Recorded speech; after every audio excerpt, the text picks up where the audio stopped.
Right now, a 16-year-old is safe after a possible drowning reported in Iowa County. And it's going to be a classic summer day, but that heat keeps going up. I'm tracking upcoming alert day heat in my full forecast. Plus, answering a call for action, how our team is helping rural Baraboo residents amid phone and internet service issues. Good morning, and thanks for waking up with us this weekend. I'm Michelle Renee Quinn. It's Sunday, July 12th.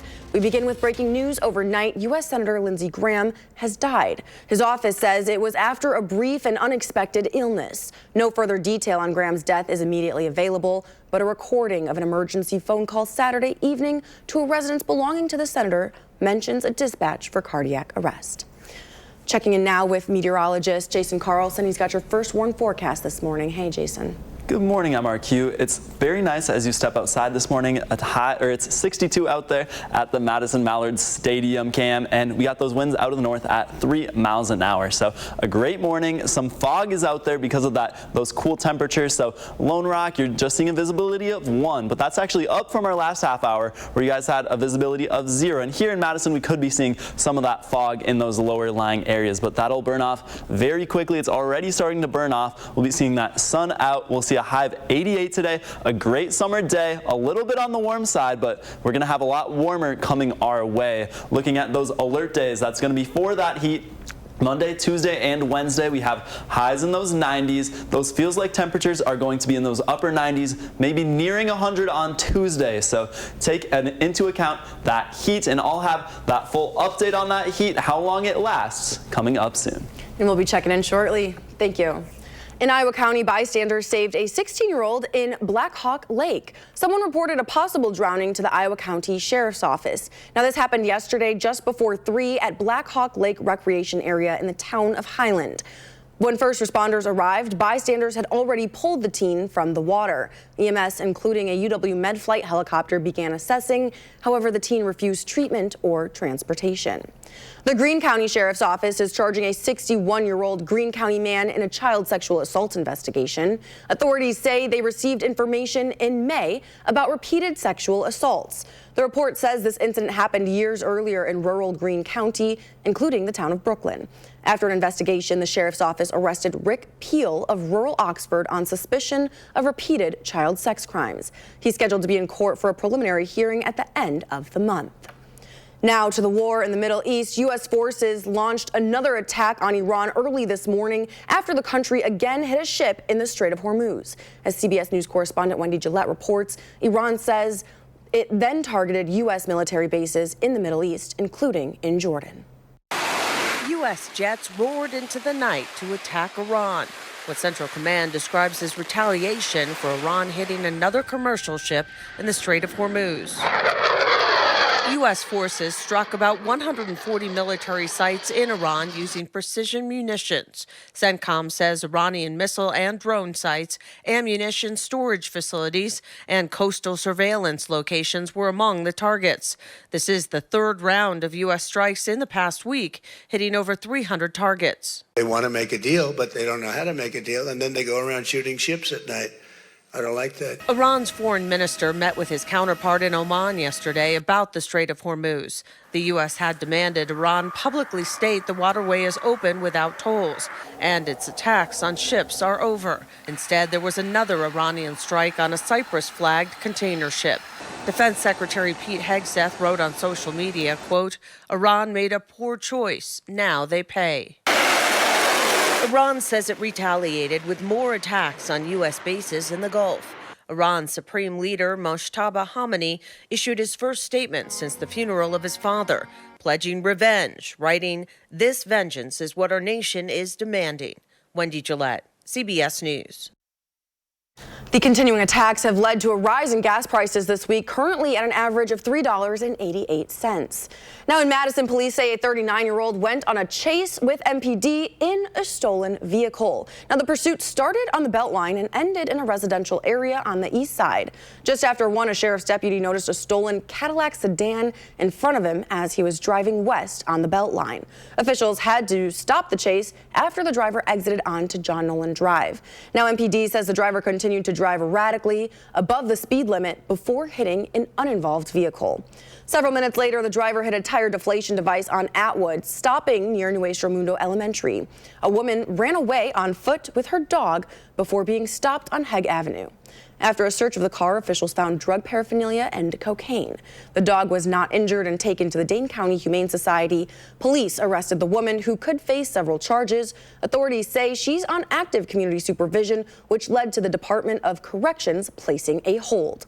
We're continuing our coverage now of our housing across the Madison area in our Priced Out series. The city of Madison has now finalized its Southwest area plan, laying out a vision for growth over the next decade.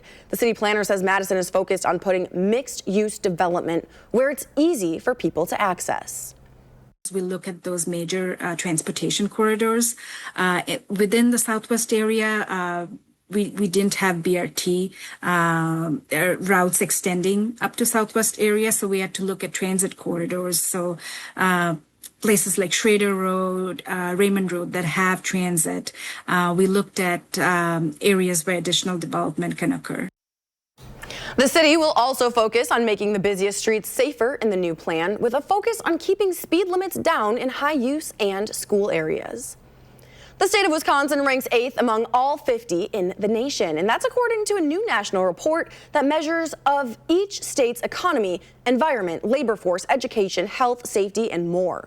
The Wisconsin Policy Forum partnered with the State of the Nation project to analyze the state's strengths and weaknesses. For example, Wisconsin's poverty rate is lower than the national average, helping it score. However, Wisconsin ranked 31st on greenhouse gas emissions in 2022. This week on For the Record, political reporter Elie LaLiberte spoke with communication director Mark Sommerhauser.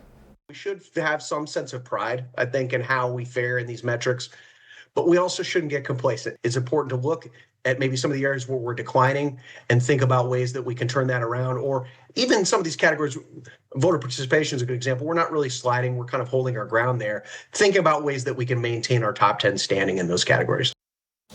That conversation, plus an interview with gubernatorial candidate Joel Brennan and a full breakdown of the vice president's visit to Wisconsin from this past week. That's all this morning at 10:30 on For the Record with Elie LaLiberte.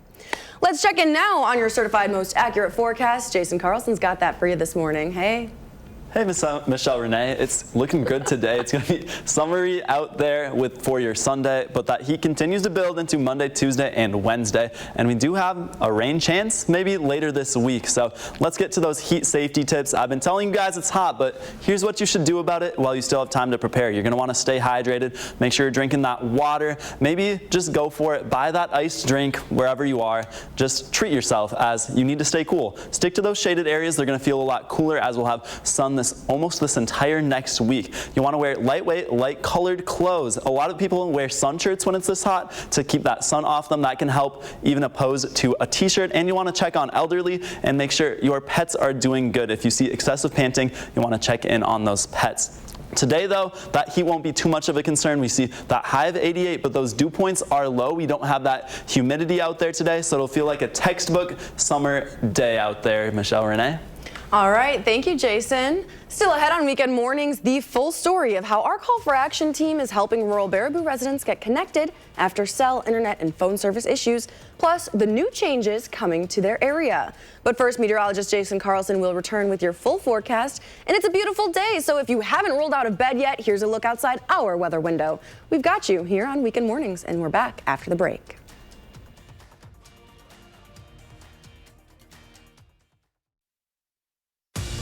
You're watching Weekend Mornings.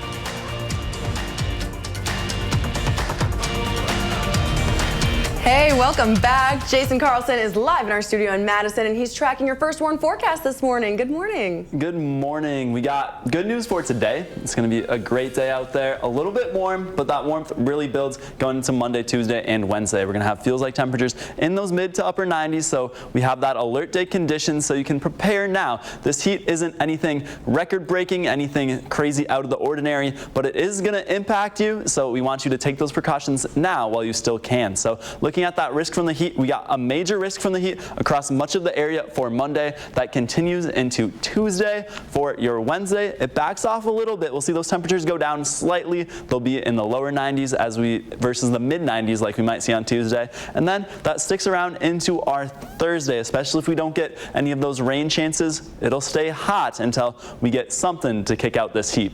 For that temperature versus the heat index, today it's going to be a textbook summer day, 88 versus 89. Those feels like temperatures and actual temperatures are going to be almost the exact same, but as we push towards Monday and Tuesday, those dew points tick up a little bit as well as those actual temperatures, so it's going to feel hot, maybe even reaching those triple-digit heat indices for your Tuesday.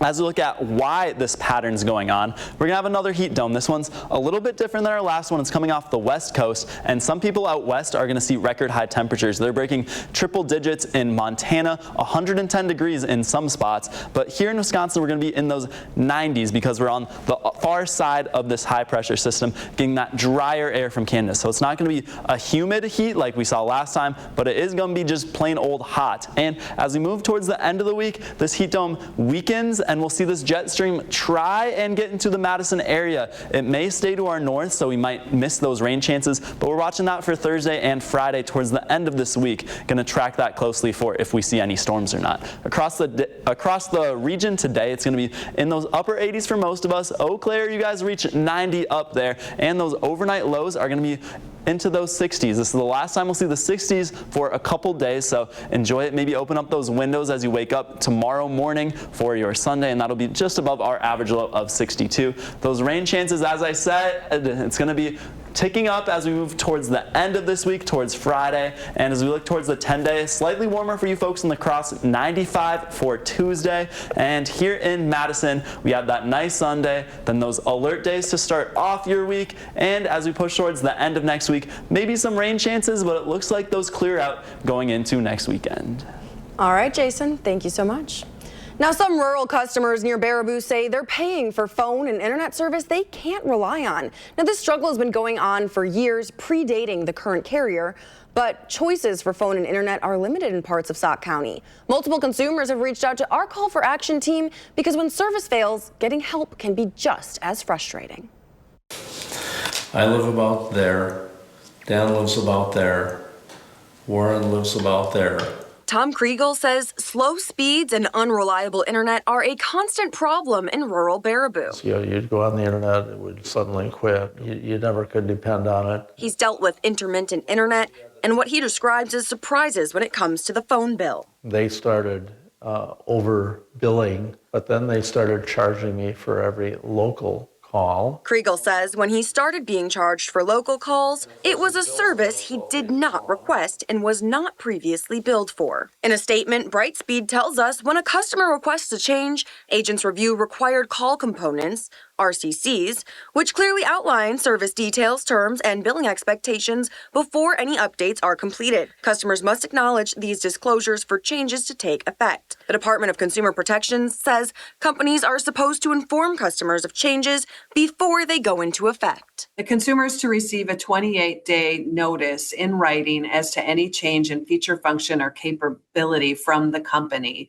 identifying what that change will be. Kriegel says that didn't happen. Meanwhile, across the county, Warren Terry, another rural resident relying on a landline, says it can take days to get a technician when service goes out. That was a great concern because if an emergency arose, we'd have no way of communicating for 911 or something like that. And when their service went out, there was no break on the bill. Brightspeed did confirm that customers can, quote, contact them to review service interruptions and billing issues. But that's hard to do with no service. Generally, they can't help you. They can't help the issue, so they transfer you to somebody else, and most likely the line will go dead. They don't call you back when you get disconnected. Brightspeed says the legacy copper network used in that area, quote, can be more prone to outages, slower speeds, and weather-related disruptions.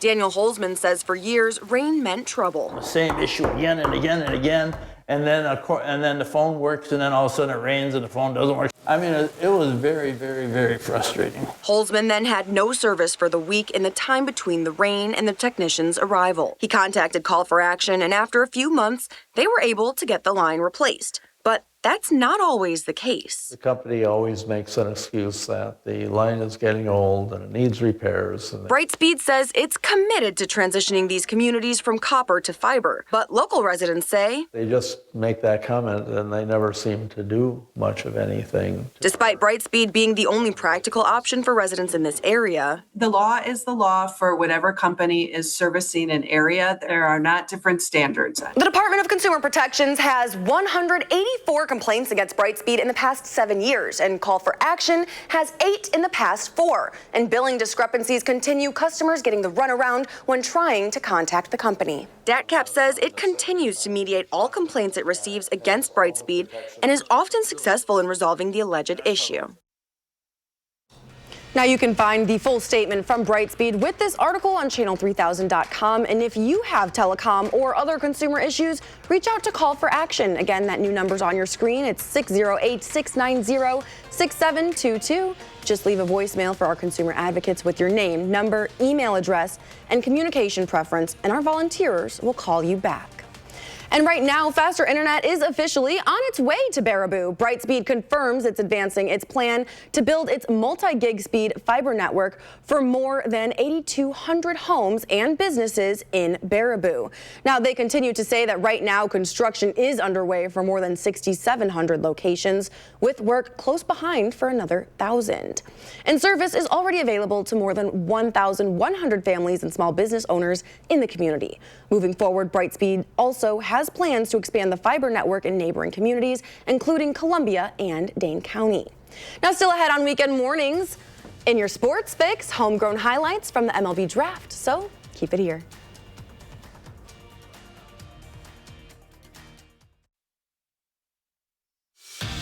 And now, Weekend Morning Sports, brought to you by TDS. With the 20th pick of the 2026 MLB Draft, the Boston Red Sox select Jake Schaffner, a shortstop from the University of North Carolina. The San Diego Padres had been... Yesterday was the start of the 2026 MLB Draft, and in Philadelphia, as you just saw, Janesville native Jake Schaffner went 20th overall to the Boston Red Sox. The 2023 Janesville Craig alum helped lead a North Carolina team to the College World Series, where the Tar Heels fell just one game short of taking home a national title. In 2026, the leadoff hitting shortstop batted .356 with a 1.019 OPS.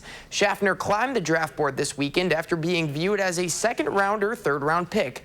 But instead, the 21-year-old had his dreams come true of being selected in the first round. And 5 picks later, the Brewers had their first selection of the weekend, and with that pick, they also took a shortstop, but this time it was Trey Ebel, brother of Brady Ebel, who Milwaukee selected last year with the 32nd overall pick. So it will be a reunion on the diamond for the pair of brothers who both come from Corona High School in California. And we're going to stay in PA and go from Philly to Pittsburgh, where the Brewers matched up for a doubleheader against the Bucks, looking for one win to become the second team in the majors to hit 60 wins. But after a 7-6 loss in Game 1, losing to ultimately a Pirate Grand Slam, the Brewers had to look to Game 2 to find their 60th win. And the recipe from Game 1 looked very similar to what happened just a couple hours prior. The Crew trailing by 2 in the 5th when Bryce Terang would step up to the plate. Number 2 would hit this one just about a couple inches shy of a 3-run home run. But Terang sends around a pair to score to knot this one back to even. But an inning later in the 6th, the Pirates would grab another late game lead. Brian Reynolds sends in a run with a rope down the line, and the Bucks sweep the Crew of the doubleheader, winning Game 2 of 3 to the 3-2 to the Pirates. And the Celebrity Golf Tournament of the Year kicked off its second round from Lake Tahoe yesterday. And after winning the American Century Championship last year, Joe Pavelski, who has held the lead as well as yesterday, one look to keep the hold of the top of the leaderboard on day 2. And that is exactly what the Plover, Wisconsin native aimed for. The Hockey Hall of Famer has found he is just as good on the links as he is on the ice. On hole 16, Pavelski would have to chip to get it close for birdie look, and he would do just that. He would roll this one just short of an eagle, but would then tap it in for birdie. Pavelski slid down the leaderboard and sits 4 points shy of the lead going into today's final round. And staying on the golf course, Madison East alum Jerry Kelly has been in the mix all weekend for the Colleague Companies Championship, but the Wisconsin native took a step back yesterday, shooting 1 over after 18. However, having an early birdie on hole 4 keeps him in the hunt as he stays in the top 10 going into the final round also later today from Firestone Country Club. And finally, some news on the basketball court. The Bucks are working to finalize a 4-year deal with free agent guard Gary Trent Jr. worth $64 million. In 2025, the 27-year-old averaged 8 points with just over a board and an assist per game. And the front office in the Deer District took a big jump on him yesterday and re-signs the 10-year vet, hoping for him to play a big part in a Milwaukee rebuild. And that is all this morning in sports. Have a great start to your Sunday.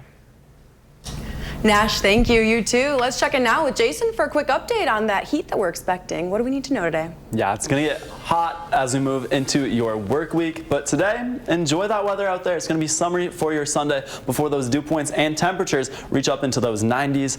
As we go towards Monday, Tuesday, Wednesday, that's when you have those alert days out for that heat. And then maybe a late week rain chance. We're tracking that. We'll need that to break out of our heat. Today, very comfortable. We're seeing dew points in those lower 60s and upper 50s, which is going to make it feel great out there. It's going to feel like a textbook summer day. It's going to be real nice outside. It gets up into that humid category, getting close to 70s for those dew points. That'll make it feel a little bit hotter. But if you're going out to Art Fair on the Square today, it's going to be a gorgeous day out there. 8 a.m. you'll be in the 70s. Noon you'll be in those mid 80s. And for this evening, it'll be a picturesque summer evening. Get out there and enjoy it, especially as those temperatures start to go down. Planning your Monday though, it's going to get a little bit hotter. We'll see those temperatures tick up to 92, and that dew point will be, you'll feel it out there. It won't be sultry like it has been, but you'll definitely feel that humidity a little bit as you go into Monday, Tuesday, and Wednesday this week. All right, Jason, thanks for the update. Still ahead on Weekend Mornings, we're sharing this week's playlist picks, so send me a song. My info's on your screen, and tune in to Weekend Mornings to hear it. Keep it here. We'll be right back after the break.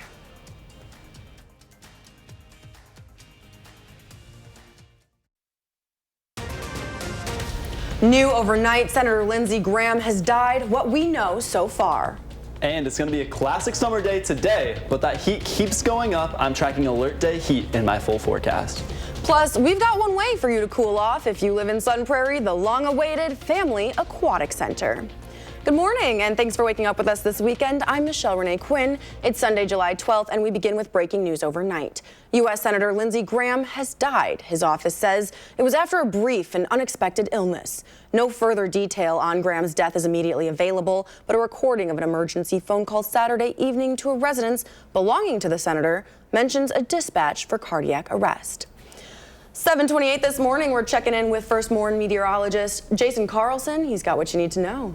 Good morning. It's nice outside as you step out there. 62 right now. Might even want a sweatshirt if you're going for that morning walk, but you won't want it for very long. It's going to heat up as we go throughout today. That fog is starting to burn off. Lone Rock's visibility is slowly improving. That fog's getting less and less dense as we continue to see that sunshine today. So that fog won't be a concern as we move towards 8 a.m. For planning your day, gets up to 83 by 11, 88 for your high today at 3 o'clock. Those dew points are still really low, so it's going to feel like a comfortable, classic summer day. You might want to get out to the lake, wherever you want to go today. It's going to be a great day for that. But we have alert day conditions for Monday, Tuesday, and Wednesday. That heat continues to build. We've been on that uptrend, and that uptrend continues. Those temperatures are going to reach those 90s. It's going to feel like those mid to upper 90s. I'll let you know how long this heat lasts coming up soon. All right, we'll be checking in shortly. Authorities in Columbia County arrested a 21-year-old man who they say led them on a pursuit while driving a UTV. The sheriff's office saw it speeding south on County Highway V in the town of Decorah just before 10 p.m. Friday.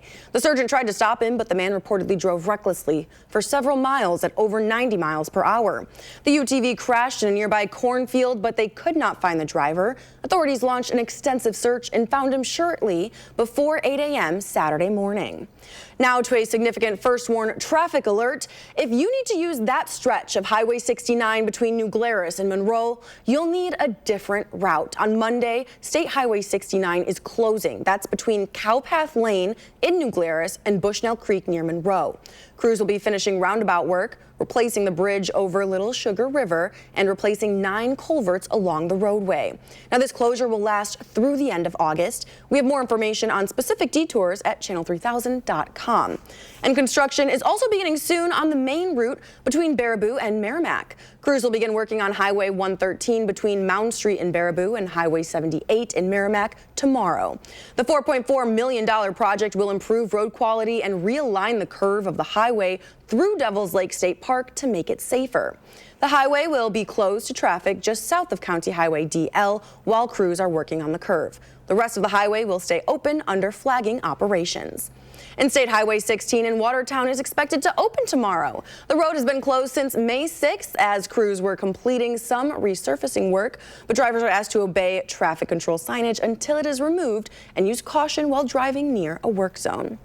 And if you were driving in downtown Madison yesterday, you may have noticed a little bit of traffic or trouble parking, and that's because of Wisconsin's most popular celebrations of the arts has taken over downtown Madison yet again. It's Art Fair on the Square, and our Bella Ferrick weaved through the crowds to get an inside look of the annual Madison event that's celebrating artists nationwide. What I draw on is my own life experiences, and so what you get are bits and pieces of my life, and those are often in common with other people's lives, and so they can relate to it. Over 300 artists are lining the Capitol Square this weekend to celebrate the 68th annual Art Fair on the Square, both from the Badger State and beyond. Artwork ranges from paintings to clothing to wood sculpture. Each piece of art is handmade, unique, and special to the artist that made it, transporting us into their worlds. First No for me is a piece that really represents January. It's after all the holidays are over. It's before we've gone through that sludgy March, April weather. And this is that crispness, that just pristine, that blue sky. You could almost feel it in your nostrils. And that's part of the reason in the background I incorporated just a little bit of sparkle, because that's what freshly fallen snow has. However many visitors you think the art fair gets, guess again. The Madison Museum of Contemporary Art says nearly 100,000 people flock to the square to see and buy the art. Sage Johnson is one of those attendees. Originally from Florida, now at UW-Stevens Point, they say the fair means more than just a fun day out. Knowing that people come here like around the United States to come to like the Madison Art Fair is really, it kind of brings me almost pride to say that like I live in and around Madison. There's still one more opportunity to check out the fair before it packs up. That's Sunday, July 12th from 10 a.m. to 5 p.m.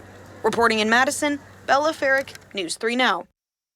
For more information on the fair, including a statement from the museum director, you can check out the article on channel3000.com. That was our Bella Ferrick reporting. Now, the Sun Prairie Family Aquatic Center is now open, and this comes after years-long renovations closed the pool, which originally opened in 1992. The renovated facility features a fully renovated bathhouse, new aquatic play structure for toddlers and young children. It's got a family slide, tube slide, zip line, and an aqua climbing wall. Artificial turf sunning areas, additional shade structures, and seating throughout the facility. There's also a refreshed concession stand and outdoor recreation spaces featuring ping pong and cornhole. Now it is set up to serve the next 30 plus years in Sun Prairie. The center also features 3 25-foot trees, and if you live in Sun Prairie, you are invited to purchase a season pass. Now to your weekend consumer report, these hot temperatures are dangerous for your pets, and we want to make sure that you know how to keep your fur babies safe. So when the temperature is 77 degrees, the pavement can reach 125 degrees, which is hot enough to burn paws. At 95 degrees, pavement can hit 149. So be sure to use the back of the hand test before walks and just choose grass, shaded routes, or cooler times of day. Now, you should never leave your pets in the garage because they can also have hydration issues and lack of oxygen ventilation when they're in the cars or garage. So make sure to keep them hydrated. You can do that with ice cubes and showing other signs of heat stroke. You want to know what those signs are. So signs of heat stroke will include excessive panting, drooling, weakness, vomiting, wobbliness, or collapse, and that all indicates heat-related illness, which can become serious quickly. And then also just exercise safely, limit those times outdoors, early mornings or late evenings when the temperatures are cooler are best.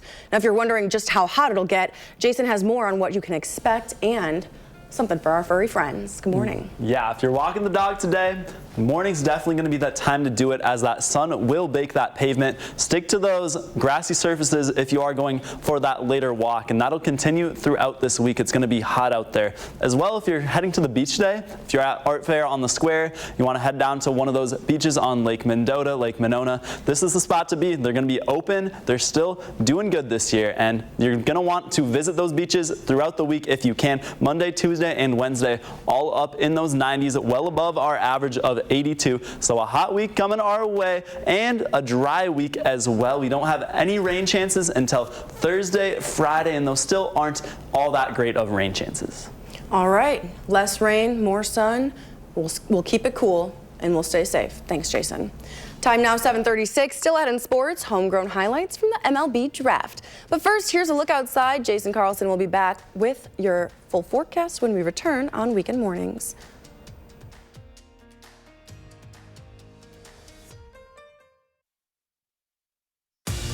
You're watching Weekend Mornings. Welcome back. Jason has got some good news and some not so good news for us this morning. He's tracking a couple alert days in our upcoming work week. What do we need to know? Yeah, good news if you like the heat, if you like the summer, today's going to be a fantastic day. But I know for my liking and most people's likings, it's going to get too hot as we go into Monday, Tuesday, and Wednesday this next week. Those feels like temperatures and the regular temperatures are going to be in those 90s, maybe upper 90s, especially once you factor in that dew point and humidity. So our risk from the heat, we're going to be in that major risk. You're going to want to take those precautions if you're working outside. Make sure you have a spot to cool down, shade, somewhere you can take a break from that heat. Make sure you're hydrated on all of these days, as we'll see that heat risk continue through Wednesday. It'll back off a little bit, and then it's back for our Thursday as we see those temperatures up in those 90s. So today, a textbook summer day temperature feels like basically the same, as that dew point is very comfortable. But as we go towards Monday and Tuesday, we're going to see those temperatures really get a little bit unruly. They're going to be up in those lower 90s, mid 90s, and we'll see those heat indices approaching 100, especially on Tuesday. That's looking to be the hottest day we have of this next stretch. So we're going to be tracking those very warm temperatures as we push into this week. Tracking why that's happening, we have this high pressure system, heat dome, similar pattern as last time, but instead we're getting that air from Canada, and this drier air can get hotter but also won't feel quite as hot because we won't have that humidity from the Gulf. So instead of having 90s with dew points in the 80s, we're going to have 90s with dew points in the 70s, and that's going to feel a little bit better as we push towards this week. And we'll see that heat dome shrink as we move towards Thursday and Friday, so it's likely going to stay hot. But if our jet stream can dip down into the Madison area, we could see some storms, maybe some relief from this heat as we push towards Thursday, Friday, and Saturday this upcoming weekend. For today, though, we got 88s across the board for almost all of southern Wisconsin. Our winter is up in Eau Claire at 91, and as we look towards those overnight lows, we're going to be in those 60s, which is good news. We're going to see those lows creep up into those lower 70s as we push throughout this week. So not getting much relief from the heat overnight, but not quite as bad as our last heat wave. Those 7-day rain chances are looking quite dry as we look towards next week. Only Friday looking like our best shot for rain. In La Crosse, a little bit warmer for your Tuesday. Could see those mid 90s for Tuesday as you're out there and getting a little bit more in the center of that heat dome. Here in Madison, we're going to be in those low to mid 90s. Feels like temperatures approaching 100 for Monday, Tuesday, and Wednesday next week. So be alert of that as you go into your work week. And then looking towards next weekend, we have that rain chance Friday, and it stays warm into next weekend. And now, Weekend Morning Sports, brought to you by TDS. With the 20th pick of the 2026 MLB Draft, the Boston Red Sox select Jake Schaffner, a shortstop from the University of North Carolina. The San Diego Padres had been... Yesterday was the start of the 2026 MLB draft, and in Philadelphia, as you just saw, Janesville native Jake Schaffner went 20th overall to the Boston Red Sox. The 2023 Janesville Craig alum helped lead a North Carolina team to the College World Series, where the Tar Heels fell just one game short of taking home a national title. In 2026, the leadoff hitting shortstop batted .356 with a 1.019 OPS. Schaffner climbed the draft board this weekend after being viewed as a second-round or third-round pick. But instead, the 21-year-old had his dreams come true of being selected in the first round.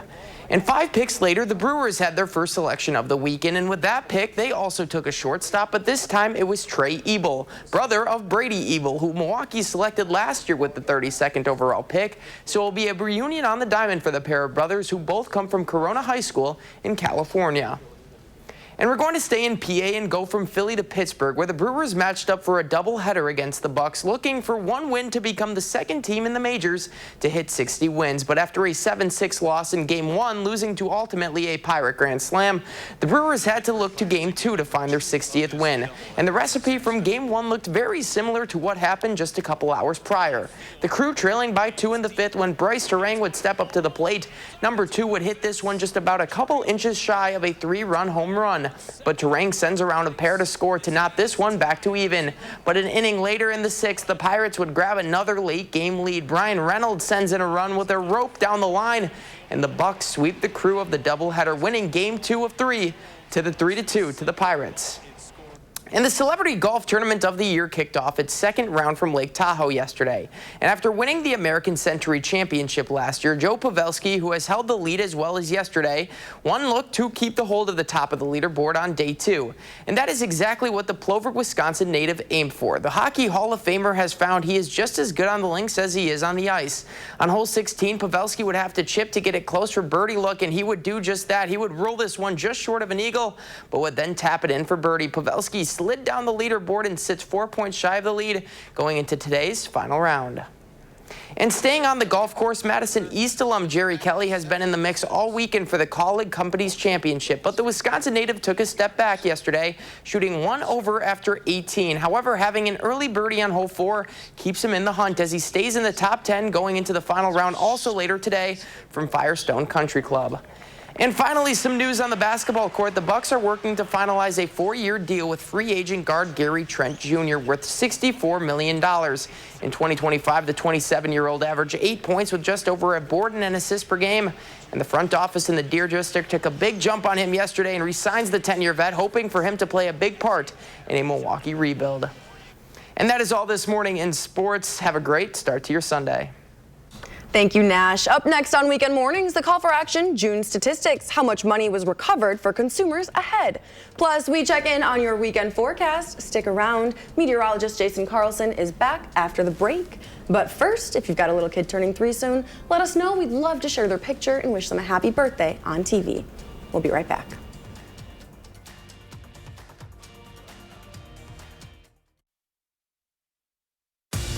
You're watching Weekend Mornings. Welcome back. Joining me now is our lead consumer advocate, Jackie Falsh. Good morning. Good morning. Now, we just had our call in. We had a bunch of consumers here in the building ready to take calls.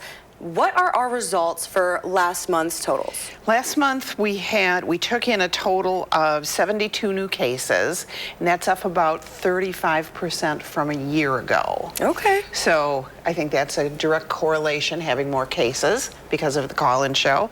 And last month we got back $25,909 for consumers. Yay, call for action. Yeah. Now you guys are working from home. You have a new phone number. People can call 24/7. Yes. And you guys are going to get back to them within 48 hours? Yes, we should. Okay. Yeah, we're out of the building for a short time, but we're set up to work remotely, so you can call that number at any time, even though someone's not going to answer the phone. Leave your name and number, and one of our consumer advocates will get back to you, and we can try and help you out with your problem. And that number is at the bottom of your screen now, so you can reach out at any time and leave a voicemail. And now we do have a case that we want to talk about. Yes. UW Credit Union. What do you want to tell me about this? Yeah, and I think this can happen with any financial institution. Okay. But the consumer called us because they could no longer access their accounts online, check their balances, checks that had cleared, that type of thing. And what had happened is there was a change, and the consumers had to sign up for paperless to be able to access their accounts. The consumer did not want to do that. Okay. And there is a federal act that you do not have to go paperless, even though that's what they would like to do, and most people do by far. But if you don't want to do this, in this particular case with UW Credit Union, the consumer could go in, sign up for paperless so they could access their accounts online, but then they could opt out in the settings from getting so that they did get the papers sent to them, the statements and that. And now UW had switched to a default, and that's why they had to go in and opt out. Yes. All right. Yep. So for any consumers who are not interested in paperless, make sure you opt out. Yeah. All right. Well, thank you so much for joining me this morning. Thanks for having me in again. And now, here's your weather.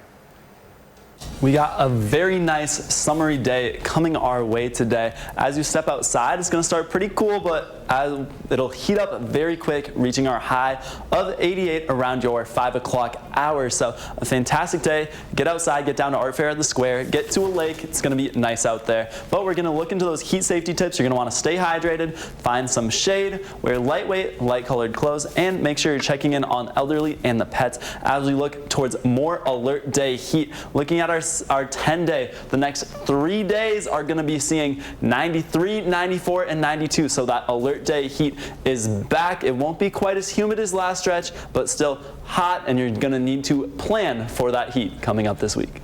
All right, Jason, thank you. Still ahead, we're sharing your playlist pick and morning motivation. But first, let's check in with political reporter Ellie LaLiberte for what you can expect later on For the Record.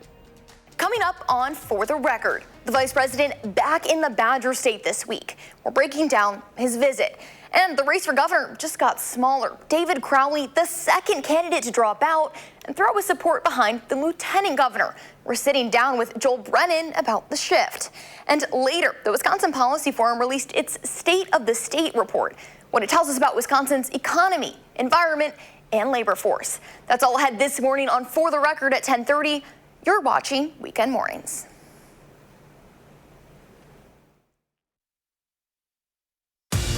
You're watching Weekend Mornings.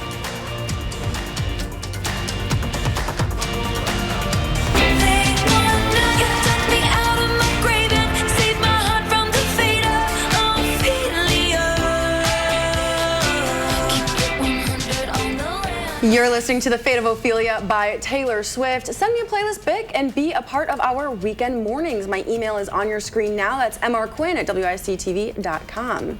And now we're sharing some motivation for you guys this morning. From Emily Dickinson, one step at a time is all it takes to get you there. Thanks for watching Weekend Mornings. Coming up next is CBS Sunday Morning, followed by Face the Nation and For the Record. Our next newscast is coming up at 5:30 p.m. and you can find us streaming 24/7 on Channel 3000 Plus. Get out and enjoy this beautiful Sunday day. All right, guys, have a great weekend and thanks for watching Weekend Mornings.